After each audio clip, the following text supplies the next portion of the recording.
Students, कैसे हैं आप सभी। उम्मीद करते हैं कि आप लोग अच्छे होंगे। तो फिर से आप सभी को आपका अपना YouTube channel mastermind academy official में आप सभी का वेलकम है। तो अब हम पूरी उम्मीद के साथ है कि आप लोग अपने घर पे बिल्कुल अच्छे से पढ़ाई कर रहे होंगे, क्योंकि ये कोरोना लॉकडाउन की वजह से क्लास आप लोगों का डिस्टर्ब चल रहा है। फिर भी आप लोग अपने घर पे रहे और अपना प्रैक्टिस कंटिन्यू रखें। तो आज हम पढ़ने वाले हैं क्लास 10th का जो फर्स्ट चैप्टर होता है रियल नंबर्स, वास्तविक संख्याएं। आज हम वास्तविक संख्या के बारे में पढ़ेंगे और आज से हम इस लेक्चर को कंटिन्यू रखेंगे। चैप्टर वाइज हम पढ़ते चलेंगे क्योंकि हमारा सिलेबस बहुत पीछे चल रहा है। इसलिए अब हम वास्तविक संख्याएं, रियल नंबर्स के बारे में पढ़ने वाले हैं। आज समझेंगे कि कैसे कैसे क्या है वास्तविक संख्या, फिर उसके कितने पार्ट्स हैं, क्या उसके एप्लीकेशन है, क्या उसके यूज है। तो इस तरीके से अगर आपने चैनल को सब्सक्राइब नहीं किया है तो सब्सक्राइब कर ले और अपने दोस्तों को भी बताएं। चलिए तो हम फिर आगे बढ़ते हैं। अब हम देखते हैं कि वास्तविक संख्याएं हमारे एनसीईआरटी या बीटीसी या कोई भी बुक्स हो जो इन क्लास 10th की बुक्स होती है, उसमें फर्स्ट चैप्टर निकल के आता है वास्तविक संख्याएं, रियल नंबर्स। तो ये क्लासेज किसी भी स्टेट बोर्ड के लिए, चाहे बिहार बोर्ड हो, चाहे सीबीएसई हो, सबके लिए ये इंपोर्टेंट है। किसी भी स्टेट बोर्ड के एग्जाम के लिए ये सारे उसमें आते ही आते हैं। ऐसा नहीं कि केवल बिहार बोर्ड में ही, केवल सीबीएसई में ही आता है। सारे स्टेट बोर्ड में हर जगह क्लास 10th में ये सिलेबस के रूप में होता है। पहला चैप्टर हमारा है वास्तविक संख्याएं, रियल नंबर्स।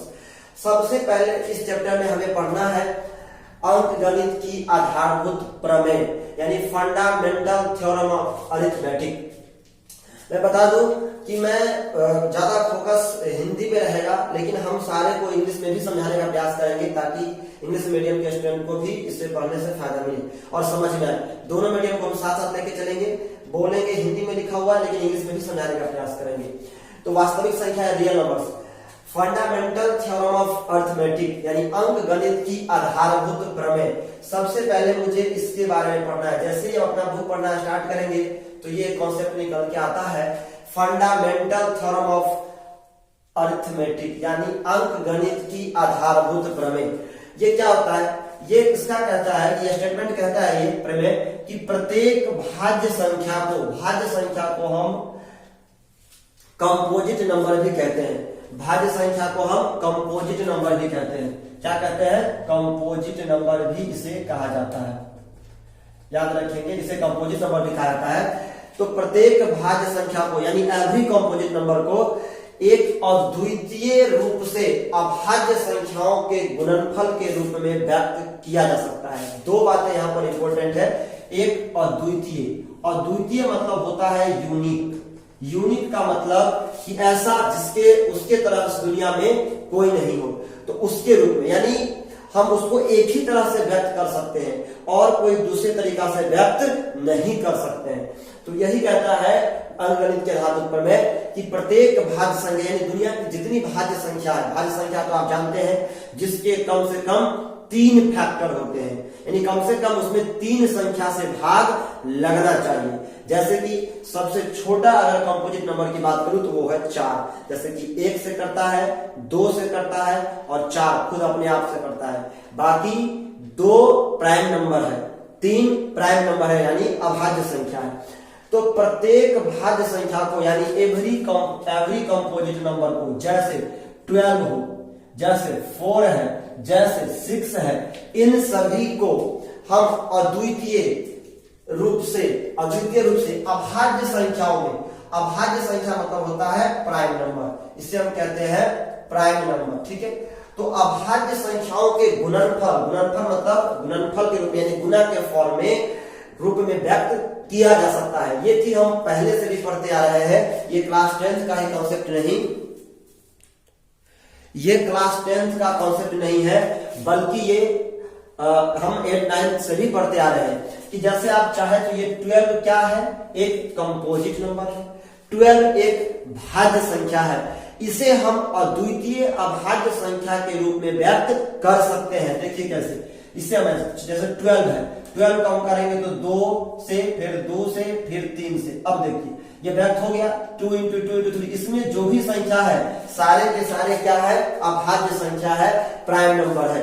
तो यही कहता है अंकगणित की आधारभूत प्रमेय कि सभी भाज्य संख्या को हम अभाज्य संख्याओं के गुणनफल, वो भी कौन सा, अद्वितीय, यूनिक, यानी अद्वितीय, यानी इसमें 2 2 3 के अलावा और कोई नहीं आएगा।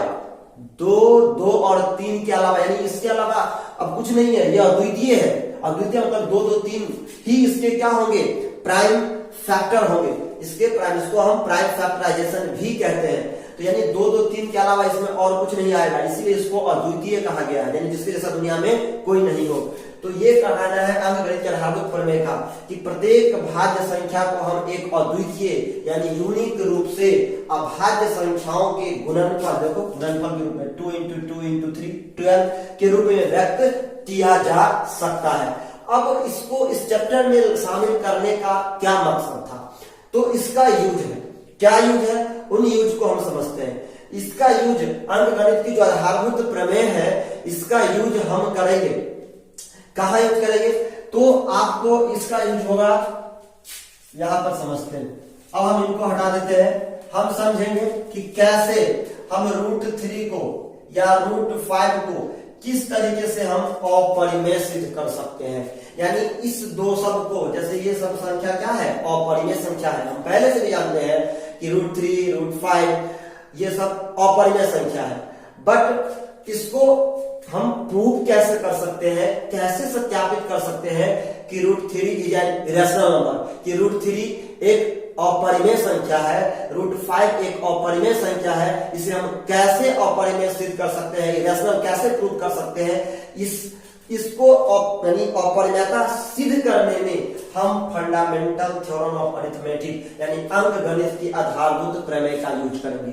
तो एक तो ये यूज हुआ हमारा, इसीलिए इसको पढ़ना जरूरी था। दूसरी बात, हम ये भी जानते हैं कि अगर कोई परिमेय संख्या p/q के रूप का होता है, जहां q = नॉट 0, p/q के रूप का, ये पहले भी आप पढ़ चुके। अब इसका जो आवर्ती होता है वह शांत आवर्ती होगा, शांत आवर्ती होगा या अशांत आवर्ती होगा, अशांत आवर्ती। ये चीज, ये प्रूफ करने में भी इस फंडामेंटल थ्योरम का, अंकगणित की जो ये आधारभूत प्रमेय है यानी फंडामेंटल थ्योरम अरिथमेटिक, इसका यूज हम इसको शांत आवर्ती और अशांत आवर्ती प्रूफ करने में भी करते हैं। कैसे करते हैं, अब आपने पहले पढ़ा होगा 9th में कि Q को हम बदलेंगे 2, और या 9th में नहीं तो 10th में भी आपके सिलेबस में है कि Q को हम कैसे, इसको पहले क्या करेंगे, जो नीचे में Q लिखा हुआ है, इस Q को हम पहले क्या करेंगे, अभाज्य गुणनखंड के फॉर्म में हम क्या करेंगे, इसे तोड़ेंगे। हम अभी आपने पढ़ा है कि किसी भी भाज्य संख्या को अभाज्य संख्याओं के गुणनफल के रूप में व्यक्त किया जा सकता है, तो हम 2 को अभाज्य गुणनफल के रूप में व्यक्त करेंगे। और अगर इसमें केवल 2 और 5, केवल 2 और 5 आएगा, 2 और 5 आएगा तो ये शांत आवर्ती होगा, और अगर 2 5 के अलावा कुछ और आएगा तो अशांत आवर्ती होगा। समझ में आ रहा होगा। अगर इसको हम तोड़ेंगे और 2 और 5 दोनों क्या है, अभाज्य संख्या है, अभाज्य के गुणनफल के रूप में तोड़ेंगे, और जब इसको तोड़ेंगे तो 2 5 आया तो ये शांत आवर्ती होगा उसका क्यों, और अगर नहीं आया 2 5 के अलावा कुछ भी अगर इसमें आ जाता है तो यह क्या हो जाएगा, अशांत आवर्ती हो जाएगा। तो 2 शांत आवर्ती और अशांत आवर्ती चेक करने में हम इस थ्योरम का यूज करेंगे, और √3 और √5 का परिमेयता सिद्ध करने में हम इस थ्योरम का यूज करने वाले हैं, इस प्रमेय का यूज करने वाले हैं। बहुत ही इंपॉर्टेंट, एक एग्जांपल के तौर पे हम अभी आपके चैप्टर में आएगा ही, ज्यादा एग्जांपल क्या लेना, बस समझना है आपको कि 2 यूज करेंगे हम इसका। अब हम चलते हैं, आगे बढ़ते हैं। आगे जो हमारा कंसेप्ट है ये है प्रमेयिका। ये प्रमेयिका, इसको हम इरेज कर देते हैं, जैसे जैसे समझेंगे हम बोर्ड पे पहले से आपके लिए लिख के रखते हैं ताकि आपको ज्यादा समय ना हो, वीडियो लंबी ना हो और समझने में भी आसानी हो, क्योंकि जल्दबाजी में हम अच्छे तरह से सेट नहीं कर सकते। तो इसे समझिए कि प्रमेयिका लेम्मा, लेम्मा ये क्या होता है, प्रमेयिका के बारे में समझते हैं कि प्रमेयिका क्या होता है, इसे हम इंग्लिश में लेम्मा कहते हैं।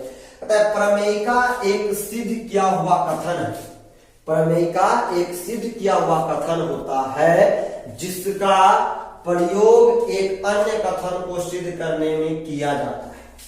प्रमेयिका जो है लेम्मा, प्रमेयिका एक सिद्ध किया हुआ कथन होता है जिसका प्रयोग एक अन्य कथन को सिद्ध करने में किया जाता है। आपके सामने बोर्ड पे लिखा हुआ, आप इसे नोट जरूर बनाएंगे। आप सभी से रिक्वेस्ट है सारे स्टूडेंट्स से कि आप इसका नोट बनाएंगे और उस तरीके से पढ़ते जाएंगे। तो देखिए प्रमेय का अपने आप सिद्ध होता है, प्रमेय का जो होता है वो अपने आप में सिद्ध होता है और इसे हम बिल्कुल गारंटी से ले सकते हैं। ये ऑलरेडी प्रूव होता है, यानी इसे हम कह सकते हैं lemma is a concept which is already proved or which can be taken as guaranteed to prove another statement। यानी लेम्मा जो होता है, जो प्रमेय का होता है, हम इसका प्रयोग कर सकते हैं, जिसे हम ये अपने आप में एक सिद्ध कथन होता है जिसका प्रयोग हम दूसरे अन्य कथन को सिद्ध करने के लिए करते हैं। क्लियर है? लेम्मा प्रमेय का, तो ये प्रमेय का कारण समझ गए, बस इसके बारे में इतना ही याद रखना था। इसको हम इरेज कर देते हैं। ये कॉन्सेप्ट आपके बुक में भी लिखा हुआ मिलेगा, आप वहां से भी इसे नोट डाउन कर सकते हैं अपने। अब हम पढ़ते हैं इंपोर्टेंट पॉइंट यहां से, जो हमारा क्वेश्चन स्टार्ट होने वाला है। अब हम यहां से पढ़ते हैं यूक्लिड विभाजन प्रमेय का, यूक्लिड्स डिवीजन लेम्मा। बहुत ही इंपोर्टेंट कॉन्सेप्ट, यहीं से आपका क्वेश्चन आने वाला है, आपके पेपर में आता ही आता है। 2-3 मार्क्स तक का क्वेश्चन आ जाता है इसमें, 3 मार्क्स का। तो इसको समझते हैं कि ये क्या होता है यूक्लिड विभाजन प्रमेय का, यूक्लिड डिवीजन लेम्मा क्या होता है। ये कहता है, पहले इसका स्टेटमेंट देखिए कि ए और बी दो धनात्मक पूर्णांक दिए रहने पर ऐसी अद्वितीय, देखिए फिर आ गया अद्वितीय, यूनिक, जिसके जैसा दुनिया में कोई नहीं हो, अद्वितीय और ऋणात्मक पूर्णांक। और ऋणात्मक पूर्णांक मतलब पूर्ण संख्या, ऐसा पूर्णांक जिसमें ऋणात्मक नहीं आए, यानी 0 आए। और ऋणात्मक पूर्णांक का मतलब क्या हुआ कि 0 आए, ऋणात्मक नहीं आए, यानी 0 से लेके 1 2 3 4 5 इस तरीके से। बात समझ में आ रही है? इस और ऋणात्मक पूर्णांक का मतलब हुआ 0 1 2 3 से लेके इनफाइनाइट तक, लेकिन केवल पॉजिटिव 0 के साथ। तो और ऋणात्मक पूर्णांक Q और R विद्यमान है, Q और R विद्यमान होता है, यानी कह रहा है कि A और B कोई धनात्मक पूर्णांक है। A और B अगर कोई धनात्मक पूर्णांक है, बात को जरा समझना है। A और B अगर कोई धनात्मक पूर्णांक है और अगर A, तो इसको हम A बराबर BQ प्लस R के फॉर्म में बदल सकते हैं। अगर A और B कोई दो धनात्मक पूर्णांक है तो A equal to B plus Q R के फॉर्म में बदल सकते हैं, जहां R जो होगा, R वह 0 भी हो सकता है, यानी 0 भी हो सकता है, या 0 से बड़ा होगा, 0 से छोटा नहीं होगा, 0 से बड़ा या बराबर। देख रहे हैं, R का मान 0 से बड़ा या बराबर या छोटा होगा B से, यानी यहां जो B दे रखा है B, इस B से हमेशा R का वैल्यू छोटा ही होगा, B से कभी बड़ा नहीं हो सकता, B के बराबर भी नहीं हो सकता, तो बड़ा कहां से आएगा। तो R का मान 0 के बराबर या 0 से बड़ा होगा और B से छोटा होगा, इसी के बीच में इसका मान वैरी करेगा, B का वैल्यू। तो यही कहता है कि अगर ये यूक्लिड विभाजन प्रमेय का जो स्टेटमेंट है, ये कहता है कथन कि A और B दो धनात्मक पूर्णांक हो तो A को हम अद्वितीय, भी अद्वितीय है, इसके जैसा तो जन्म कोई नहीं, यानी किसी को कई तरीका से व्यक्त कर सकते हैं, नहीं, अद्वितीय और ऋणात्मक पूर्णांक Q और R में विद्यमान है, यानी A और B अगर दो धनात्मक पूर्णांक है तो A को हम A और B को इस तरीके से व्यक्त कर सकते हैं जहां पर Q और R विद्यमान है, यानी Q और R आएगा, जहां पर A बराबर BQ प्लस R के फॉर्म में हम व्यक्त कर सकते हैं, जहां R का मान 0 से बड़ा या बराबर होगा और B से छोटा होगा। जहां पर A को हम क्या बोल सकते हैं, A को हम बोल सकते हैं, और यहाँ पर लिखा हुआ है आपको भाज्य, डिवाइडेंड। A को बोलते हैं हम, A को बोलते हैं भाज्य, डिवाइडेंड, ठीक है। A और B होगा हमारा भाजक, डिवीजर, B हमारा क्या होगा, भाजक, डिवीजर, Q क्या होगा, भागफल, कोशंट, और R क्या होगा, शेष, रिमाइंडर। हमने पहले भी पढ़ा है एक फॉर्मूला, तो हमने पहले भी पढ़ा था, भाज्य बराबर भाजक गुने भागफल जोड़ शेष। हमने ये बहुत पहले से पढ़ते आ रहे हैं, भाज्य बराबर भाजक गुने भागफल जोड़ शेष, यानी डिवाइडेंड, जिसे हम कहते हैं डिवाइडेंड बराबर divisor into quotient plus remainder. Dividend equal to divisor into quotient plus remainder. तो यहाँ पर a होगा भाज्य, b होगा भाजक, q होगा भागफल यानी कोसेंट और r होगा रिमाइंडर यानी शेष। क्लियर है यहाँ तक? अब जरा देखिए, अब इसको हम 2-3 एग्जाम्पल के माध्यम से समझते हैं कि कैसे क्या है ये, इसके बारे में यूक्लिड घन प्रमेय के बारे में हम 2-3 एग्जाम्पल के सहारे समझते हैं। इसका एग्जाम्पल आपके सामने हमने लिया है यहाँ पर 15 का। अब यहाँ पे समझिए इसका, मैंने 15 पहले से एग्जाम्पल आपको लिख दिया था क्योंकि 15 का 2 into 7 plus 1 के फॉर्म में हम। अब देखो, अगर यहाँ पर मान लो कि आप 15 और 2 दो धनात्मक संख्या है, बिल्कुल धनात्मक संख्या है, तो इसको जरा हटाते हैं, पहले इसको समझिए। 15 और 2 दो धनात्मक संख्या है, तो इस 15 और 2 को हम इस फॉर्म में a बराबर bq प्लस r के फॉर्म में बदल सकते हैं। कैसे? तो 15 इक्वल टू हम लिख सकते हैं 2 into 7 प्लस 1। इसका मतलब ये हुआ कि इस 15 में 2 कितना बार आएगा? 7 बार तो आएगा ही आएगा और एक शेष बच जाएगा। 15 में 2 7 बार आएगा और एक क्या बच जाएगा? शेष बच जाएगा। दूसरा एग्जांपल को आप समझिए, ये फर्स्ट नंबर है, दूसरा में सबसे कुछ ना कुछ कॉन्सेप्ट निकलेगा। 3 इक्वल टू, अगर हम यहाँ पर क्या था? a ग्रेटर देन b था, यहाँ पर a ग्रेटर देन b था, a ग्रेटर देन b था, यहाँ पर a greater than b। Clear है? यहाँ पर देखिए a, अगर 3 को हम 5 से अगर भाग लगाते हैं, यहाँ पर 3 है और 5 है, तो इसको हम 5 गुना 0 और प्लस 3 लिख सकते हैं। 5 गुना 3 प्लस 0 लिख सकते हैं। क्लियर है? तो इस अब आप जरा इधर देखें, तो यहां पर देखिए, यहां पर यानी 3 में जब हम अगर 5 से भाग लगाएंगे तो 0 मतलब लगेगा और कट जाएगा। 3 का 3, यहाँ पे भी 3 आता, यहाँ पे भी 3 आएगा।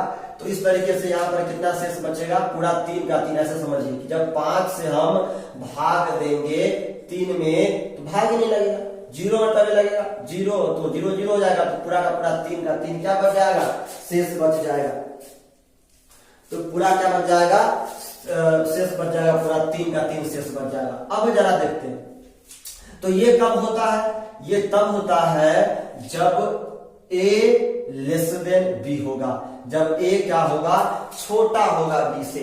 और तीसरा नंबर जो हमारा पॉइंट है वो है 10 equal to 5 into 2 plus 0। Clear?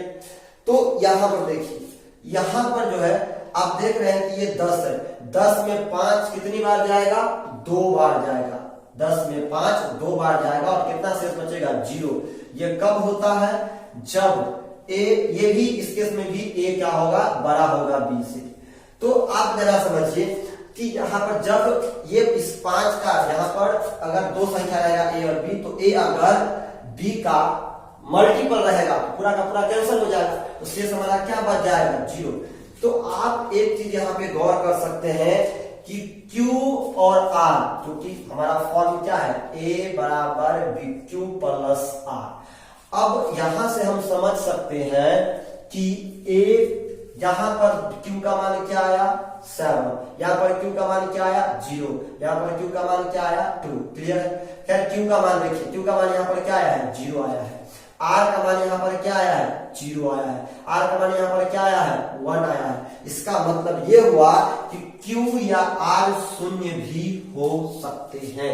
अगर आपसे कोई पूछे कि a बराबर bq प्लस r में क्या q और r शून्य हो सकते हैं, हम कहेंगे बिल्कुल हो सकते हैं। तो r शून्य कब हो सकता है? r शून्य तब हो सकता है जब a बड़ी हो b से और b का मल्टीपल हो a, b का मल्टीपल a हो, तब जाके पूरा पूरा कैंसिल लग जाएगा, यानी 5 2 बार चला जाएगा, कुछ भी शेष नहीं बचेगा, 0 आ जाएगा। जब इस केस में जब देखेंगे तो और कोई कहेगा कि a जब बड़ा होगा b से और a अगर b का गुणक मल्टीपल नहीं है, तब क्या होगा? तब रिमाइंडर कुछ बचेगा। यानी कुछ ना कुछ एक्स्ट्रा बच जाएगा, जैसे यहाँ पर 1 बच गया था। तो इस तरीके से देखिए कि Q और R शून्य भी हो सकता है। यहाँ पर Q शून्य आपको दिखाई दे रहा है, यहाँ पे R शून्य दिखाई दे रहा है। तो Q और R का मान 1 से लेके आगे तक, लेकिन R का वैल्यू किससे ज्यादा नहीं होगा, इस B से ज्यादा कभी नहीं आ सकता। हर केस में आप समझेंगे, हर केस में यहां से गौर से देखेंगे अगर, तो R कहीं भी इस B से ज्यादा नहीं है। यहाँ 2 है तो ये 1 है, यहाँ पर B का मान 5 है तो यहाँ R का मान क्या है 3 है, यहाँ पर B का मान 2 तो यहाँ 1, यहाँ पर B का मान 5 तो R का मान 0। यानी ये बात की तो गारंटी है कि जो B होता है वह कभी भी R से छोटा नहीं हो सकता, यानी R कभी भी B से बड़ा नहीं हो सकता है। इस बात को आपको याद रखना है, यही कहता है यूक्लिड डिवीजन लेमा। ठीक है, तो उम्मीद करते हैं कि आप लोगों को यहाँ तक। और एक बात और, Q और R अद्वितीय है, यानी यहाँ पर जितनी बार भी Q और R आ रहा है वह अद्वितीय आ रहा है। तो यहाँ से हमें 2 पॉइंट याद रखना। अद्वितीय मतलब कि फिर इसको और किसी इस तरीके से रूप में हम व्यक्त नहीं कर सकते हैं। ऐसा नहीं कि इसको फिर दूसरे रूप से व्यक्त कर सकते हैं, ऐसा कुछ नहीं है। इसका मतलब ये हुआ कि 15 में 2 7 बार गया और 1 शेष बच गया। 3 5 गया तो 1 बार भी नहीं गया। 5 से 5 में यानी यहाँ में भाग करना था 3 में 5 से, तो इसका मतलब हुआ कि 5 3 में 1 बार भी नहीं जाएगा, इसलिए यहाँ पर क्या हो गया, Q का मान 0 आ गया और रिमाइंडर पूरा का पूरा 3 बच गया। और जब 10 आएगा तो यहाँ का 2 बार पूरा का पूरा चला गया, कुछ भी शेष नहीं बचा। तो इस तरीके से इसको समझना है। तो यहाँ पर 2 कॉन्सेप्ट याद रखना है मुझे कि Q या R शून्य भी हो सकते हैं, यानी Q और R का मान 0 भी हो सकता है और Q और R अद्वितीय है, यानी Q और R के अलावा कोई दूसरा नहीं आ सकता। ये ऑब्जेक्टिव क्वेश्चन में पूछा जा सकता है। तो इन सारे कंडीशंस को आपको समझ में आया होगा। उम्मीद करते हैं कि यहाँ तक यूक्लिड विभाजन प्रमेयिका तक आपने समझ लिया है, और इसी यूक्लिड विभाजन प्रमेयिका का प्रयोग करके इसका थोड़ा सा एडवांस यूक्लिड विभाजन एल्गोरिथम है जो इसी पर बेस्ड है। A बराबर BQ plus A equal to BQ plus R, इसी पे बेस्ड है। तो उसको हम इससे अभी आगे पढ़ने वाले हैं। तो इसी तरीके से आप कंटिन्यू रखिए। तब तक के लिए बाय, टेक केयर। हम आपके लिए इस नेक्स्ट वीडियो में इसी पे बेस्ड विभाजन एल्गोरिथम के बारे में समझाते हैं, फिर हम आगे चैप्टर की तरफ चलेंगे। तो खुश रहिए।